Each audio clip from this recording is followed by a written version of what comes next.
Now, here we are in Hyde Park with a black people in this country that have a bad reputation. How did we get that bad reputation? Well, many of you who see black people, you see us darkly, or you see us with a prejudiced eye. The word prejudice, within the word prejudice, you have the term to prejudge.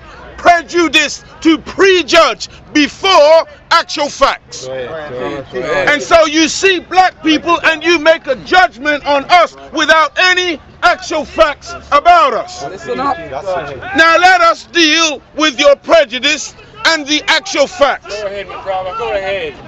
How did we come to be here in England today? Ask the question. You see, in the year 1555, a man by the name of John Hawkins, a great man according to British history. He's a man whose name you can find all over the halls of power in this nation. John Hawkins was commissioned by Queen Elizabeth I to take a ship named Jesus. Now you know the naming of ships is a very important thing. When they give a ship a name, it's not for conjecture. They give the ship a particular kind of name, like Titanic. The one that they boasted, not even God could sink it.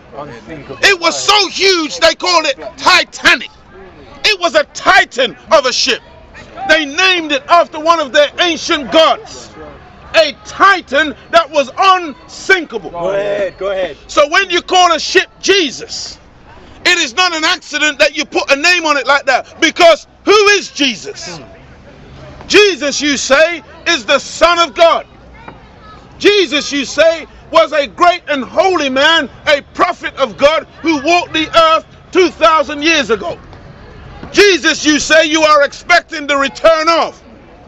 Jesus, one who came into the world to redeem people of their sins. Jesus, a good man. So you call the first slave ship Jesus. And then John Hawkins came into Africa. He lived among our people for 20 to 25 years, studying our ways, studying our mannerisms and the way in which we operated. And he had a plan in his mind. The black people, when John Hawkins and other Europeans came to Africa, the black people saw these strange looking people coming. But when we saw you coming, being a strange looking man, a pale man, we didn't turn around and say, oh, look at that pale man, let's kill him. Look at that pale man, let's discriminate against him. No, we open our arms to you. We said, welcome, stranger. That's right. You may look different, but you got two legs, you got two arms, you got a mouth and eyes and ears like us, so you must be another human being. You must be a member of the human family. And so we welcomed you in to our places of abode, into our villages and hamlets, and into our towns and cities. And you went to work, watching, observing, looking at the way in which we live, until you felt that you had sufficient information to make your move. And then John Hawkins and those with him made their move. The move is called, in the popular language, divide and rule. Right. Divide and conquer. Go ahead, Muhammad. They began to whisper among the different chiefs and leaders in the world of Africa, and to divide one chief against another, divide one village against another, divide one people against another, with a specific plan in mind. They gave one set of people a gun. They gave another set of people a Bible. They gave another set of people some alcohol. They gave another set of people some beads and some other trinkets. But the principle and the idea was divide and rule, divide and conquer. Teach, Muhammad. They got one chief against another. Got one chief now, bought him to allow him to begin the process of capturing his own people, to enslave his own people on behalf of Europeans. This system was firmly established in Africa, and black people began to be captured in chains, locked into dungeons and castles on the coast, particularly the west coast of Africa, ready for transportation on the ship named Jesus and other ships into the so-called New World, into England, Bristol and Liverpool and other ports all up and down this nation. Go ahead, Black man. They brought slaves right here into London. Go ahead. They took the slaves into the Caribbean, into North America, a newly captured land from the Native Americans, the natural people to that region. That's right. And they began systematically moving black people out of Africa in chains. And this process was the start of what they called the Atlantic Triangular Slave Trade. Now, during that process, see, many of you European people in particular, when you hear this, you know, to you it's really so irrelevant to the current particulars and details of life. You really can't see no connection between yourself and the historical reality of what your foreparents did to my foreparents. But we're going to show you today that today is inextricably linked to yesterday. Break it down, Muhammad. And that yesterday is linked to today, as today is linked to tomorrow. Go ahead. And you cannot separate that reality, because it is in that separation that you fool the masses of the people into not appreciating why black people are in the condition that we're in today in the Western Hemisphere.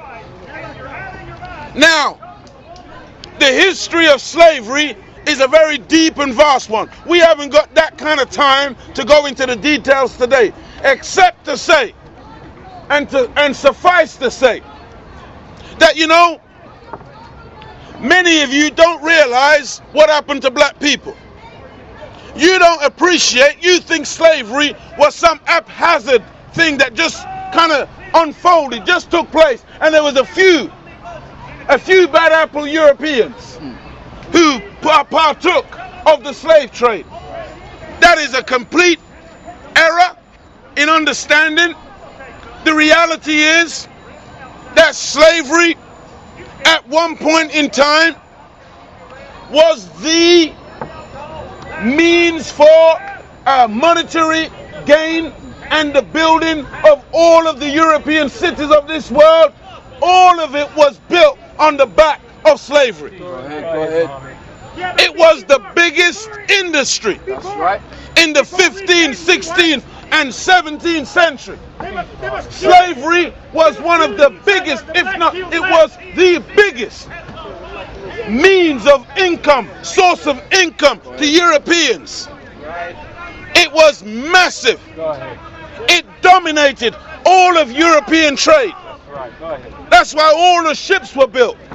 That's why all of the adventures going into the Far East and going into Africa and going into the eastern parts of the earth were conducted. For more and more wealth, more and more spices, more and more minerals, more and more slaves. This was the motivating factor, because it became so beneficial.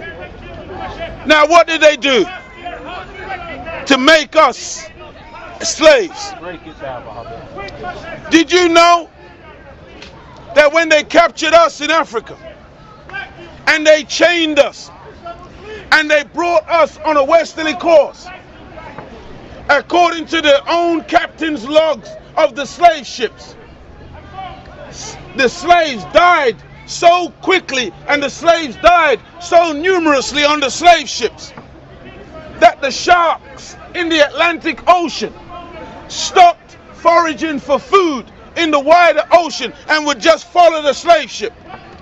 because the slaves would be going over the sides at such rapid intervals Think about that. that the sharks didn't have to go and look for food nowhere else. There was a vast source of food coming from these slave ships. That's how our people died on the ships coming over. We were shackled like sardines. We defecated on one another. Right, listen up.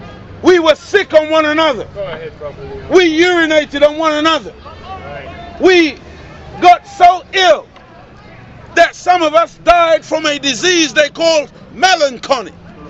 We actually died from sadness.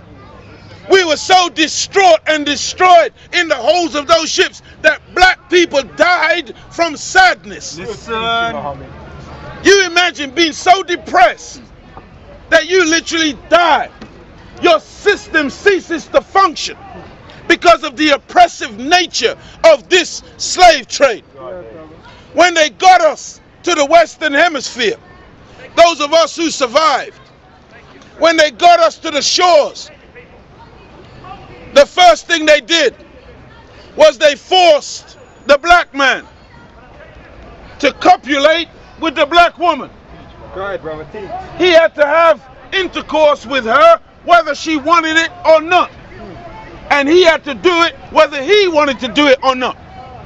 He did it under threat of being immediately dispatched or killed by the slave maker. Once the women became impregnated en masse, the slave master then took it to another level. When the women were pregnant, sometimes 7 and 8 months pregnant, or just before the time for the birth of the babies, Teach on it, brother. Go on. they would bring the black women out into a courtyard. Listen up. They would select between 1 and 10 women out of hundreds who were pregnant. And the slave trader, the slave maker, the slave master Listen up. would tie the woman to a tree. Teach Muhammad. There were many different devices that they used. This is one of them.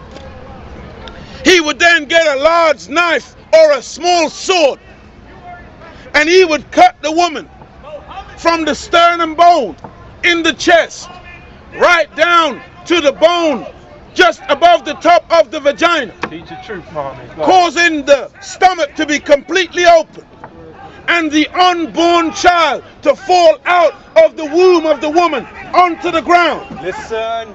The woman would then witness the slave maker take his boot and stamp the head of the baby into the dust, Go ahead. forcing all the other women who were pregnant to observe this, to watch this.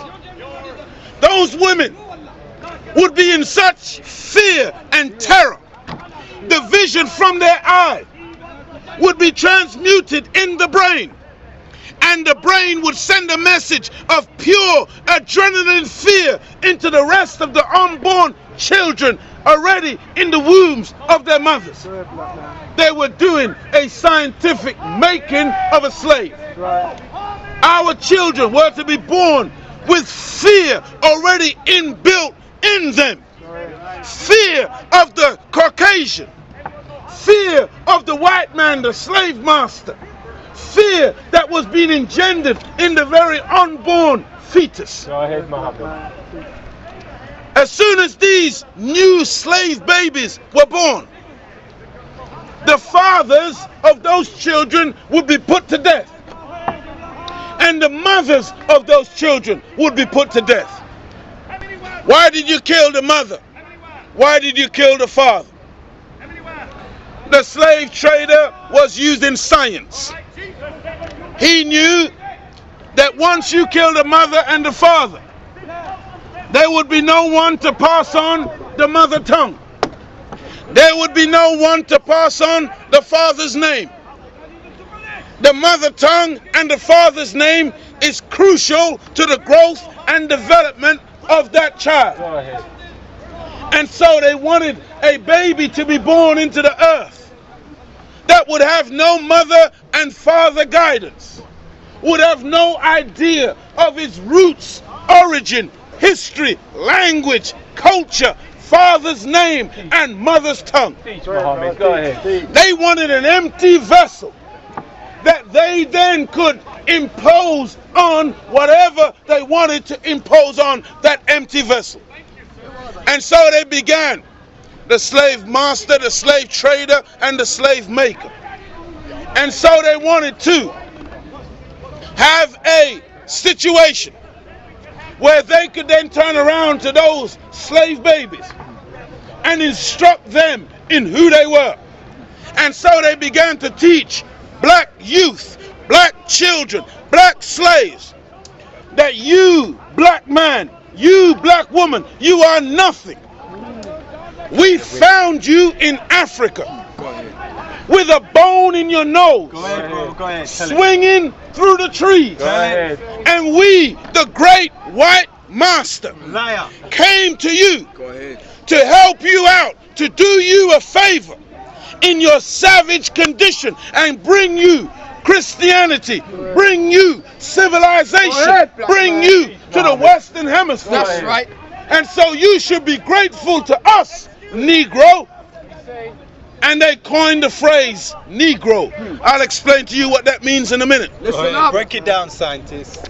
Excuse me, sir. But they destroyed these black people systematically and then taught them who they were. Nothing at all, contributed nothing to history, did nothing to warrant respect on the planet. And then they told us, when you speak to us, I'm talking about Caucasians. Come on. You who refer to yourself as white people, you force the black man and the black woman to refer to you as massa, master. When you force another human being to call you master or massa, what you have done is that you have made yourself a god besides God. The word massa or master means Lord, means God. You set yourself up as a god besides God and force black people to bow down to you and worship you. Go ahead. Teach, Muhammad. You said, and we have it, documented history. You said that slavery was compatible with Christianity. That's what you said. I'm going to say it again. Go ahead. Say it again. I'm saying it for those black people who are so wrapped up Listen in up. Christianity. Go ahead, brother. You need to know who taught it to you. That's right. Go ahead. You said that slavery and Christianity were compatible. The slave traders and the slave makers were, according to their own words, good Christians. Go ahead. Went to church. After they finished decapitating, raping, lynching, castrating, and murdering black people in the name of slavery, they went to church. Good teachings, Muhammad. And the man they pray to is the same one that it gives you today to put on your wall at home. This is the reality of what black people have come through. You made slavery compatible with your religion. You saw nothing wrong with it. It was disallowed for anyone to give instruction to a slave. No slave should be afforded education. We were not allowed to read or write. Imagine this. For over 300 years, black people were denied the rudiments of fundamental education. You took away our name, our language, our culture, our God. We were not allowed to play our drum. We were not allowed to call on God in His name that we knew from our antiquity. That's right. You totally turned the black man and woman inside out and upside down. Go ahead, Muhammad. And then you turned around and you called us Negroes. What is a Negro? And even to this day, there are many people who don't know the root of words, who think that Negro, the word Negro, has got something to do with the color of somebody's skin. No, it hasn't. Break it down, Muhammad. When you go into the Latin root of the word Negro, it comes from the term necro. The term necro means that which is dead or that which is neutral. You had senators all throughout the United States of America during the time of slavery. One senator in particular went into their House of Parliament, or the equivalent of their House of Parliament, and he boasted. That particular senator boasted. He said, "We have cut off every avenue of light to the Negro's mind. We have cut off every avenue of light to the mind of the black man." What did he mean, man? What does that mean? Go ahead, man. Tell them, man. Light. Light means or represents knowledge, wisdom, and understanding. The white man, the senator, the Caucasian was boasting that they had cut off every avenue of light, knowledge, wisdom, and understanding coming to black people. And when you cut off every avenue of light, that means you have left the mind in total darkness. Darkness represents ignorance. And so we became an ignorant people. A people who you bought and sold. You swapped us like we were animals for a keg of whiskey or rum. We could be killed at a whim. The slave master would brand us in our forehead. He would brand us on our breast. He would brand us with a branding iron like you would an animal. Hot iron, go ahead. Having robbed us of our name, he then turned around and gave us his name. Why did you give us your name?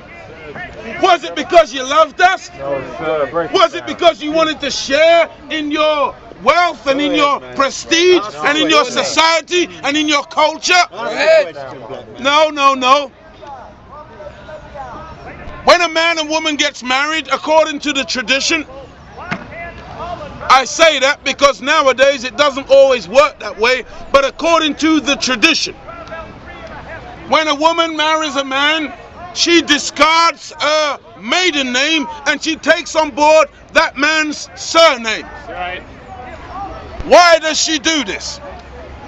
The taking of another's name denotes possession. When the woman takes the man's name, she is acknowledging that she now belongs to that man and that man now belongs to her. That's why you take another's name. Your Bible teaches you that a good name is worth more than silver and gold. Go ahead. That's why when you call something out of its name, it is a very dangerous thing to do. You must always call something by its name. Call someone by their name. The best sound to any human being is the sound of their own name. And you meet somebody and, you know, they tell you their name and a few months later you meet them again and you say, "Oh, how you doing, Roger?" Roger is very happy. That's right. Because you remembered his name. Roger feels important.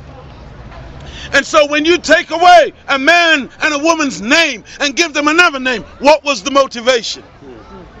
Why did you call us Smith? Why did you call us Jones? Why did you call us Green and Brown? Go ahead. And all of these names which have got nothing to do with our roots, with our culture, with who we are, our identity. You see, right now, today, you got the black man and woman, and he will go to China on holiday, on vacation, and put down his passport. And when he puts down his passport, it says, "Mr. Jones." When the Chinese immigration official sees that passport, and he sees the picture of that black face, and he looks up and sees the same black face standing before him, he says to himself, "Uh-oh, another one who doesn't know who he is." You see, when you hear the name Mr. Singh, you know you're talking about an Asian man. That's right. Go ahead. When you hear the name Mr. Wing King, you know you're talking about a Chinese man. When you hear the name Mr. Osaka, you know you're talking about a Japanese man. When you hear the name Mr. Brezhnev, you know you're dealing with a Russian. Go ahead. But when you hear John Smith, you expect to see some English Caucasian man, not a black man. Right. And so you gave us your name in order that we would lose our identity. And the second part of that is that you are making a statement to the world that these black people belong to you. Go ahead. And you still think you own us today. That's right. Still. That's right. But my name is Muhammad today. You didn't give me that name. I've renounced your name. You know, those of you who are Catholics, before you can become a Catholic, you have to make a declaration. You have to announce publicly that you have renounced Satan. And I tell you today, with humility, I have renounced your name, Caucasian, Go ahead, Muhammad. because you are not my Lord. That's right. You are not my master. That's right. You have no right to name me. I have a right to be called according to my language, my culture, my history, Go ahead. and who I am. And you force black people, according to the depiction on Roots. He came and his name was Kunta Kinte.